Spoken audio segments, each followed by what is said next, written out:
Exercise 1.2 का first question है state whether the following statement are true और false justify your answer. हमें बताना है कि फ्लोइंग स्टेटमेंट्स ट्रू हैं या फॉल्स हैं और अपने आंसर को जस्टिफाई भी करना है। फर्स्ट पार्ट है every irrational number is a real number. तो हमें पता है ये स्टेटमेंट ट्रू है बिकॉज जो हमारे पास रियल नंबर सिस्टम होता है उसमें सभी रेशनल भी आते हैं और इरेशनल भी आते हैं, इसलिए सभी इरेशनल नंबर रियल नंबर होंगे। सेकंड में लिखा है every point on number line is of the form of root M, where M क्या दे रखा है, नेचुरल नंबर दे रखा है।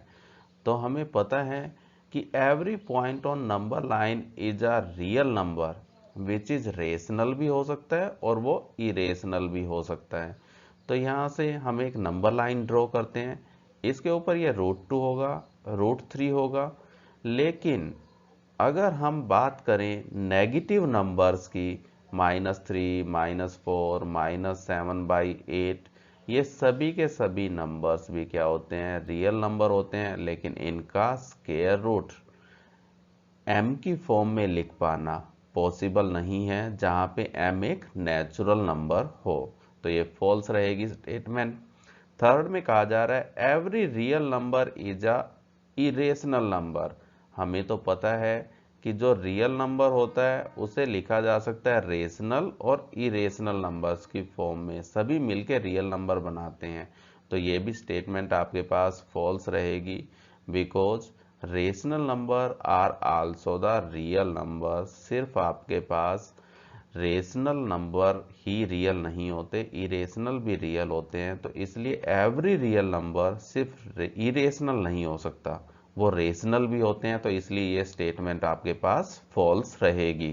क्वेश्चन नंबर 2 के अंदर कहा जा रहा है are the square root of all positive integer irrational होगा, इफ नॉट यदि इरेशनल नहीं होते तो आपको एग्जाम्पल देने हैं ऐसे ऐसे स्क्वायर रूट्स के ऑफ ए नंबर जो आपके पास क्या हो, रेशनल बन जाएं।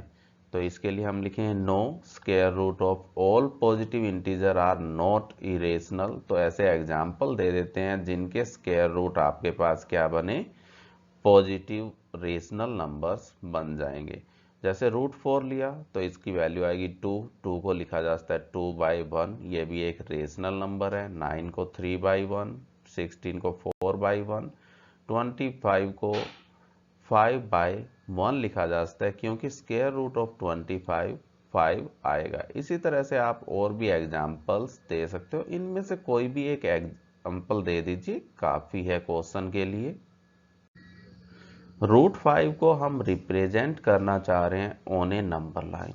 काफ़ी इंपॉर्टेंट क्वेश्चन है। इसके लिए सबसे पहले आपको क्या करना है, एक हॉरिजेंटल लाइन ड्रॉ कर देनी है। ये लाइन आपके पास कॉपी की लाइन के ऊपर होनी चाहिए। इसके दोनों तरफ एरोज लगाओगे। उसके बाद with the help of scale 3 centimetre को 1 यूनिट मान के इसके ऊपर हर एक 3-3 सेंटीमीटर पे एक डॉट लगा दोगे। तो ये वैल्यूज होगी, पहली डॉट आएगी 3 पे, फिर 6 पे, 9 पे, 12 पे। इसके बाद आप क्या करोगे, इन्हें नंबरिंग कर दीजिए। कहीं से भी नंबरिंग की जा सकती है। एक वैल्यू को 0 रखिए, 1 2 3। इसके बाद आपको क्या करना है, √5 को रिप्रेजेंट करना चाह रहे हो तो इसके लिए आपको जो परपेंडिकुलर ड्रॉ करना है वो एट ए पॉइंट 2, यानी यहाँ पे आपको एक 90 डिग्री का एंगल बनाना है। With the help of D बनाइए या फिर with the help of scale भी आप एक सीधी लाइन खींच सकते हो इसके ऊपर, जो इस पे एक 90 डिग्री का एंगल बनाती हुई नज़र आए। इस पे भी आपको ऊपर की तरफ एक एरो का निशान लगा देना है। ये जो आपके पास हॉरिजेंटल लाइन है और जो ये आपके पास वर्टिकल लाइन है, इन दोनों के बीच में एंगल आपके पास 90 डिग्री का होना चाहिए।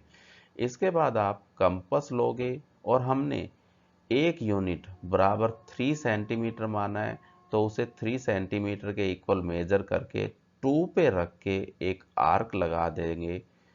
इसके बाद आप ओ पॉइंट को सी पॉइंट से मिला देंगे with the help of scale.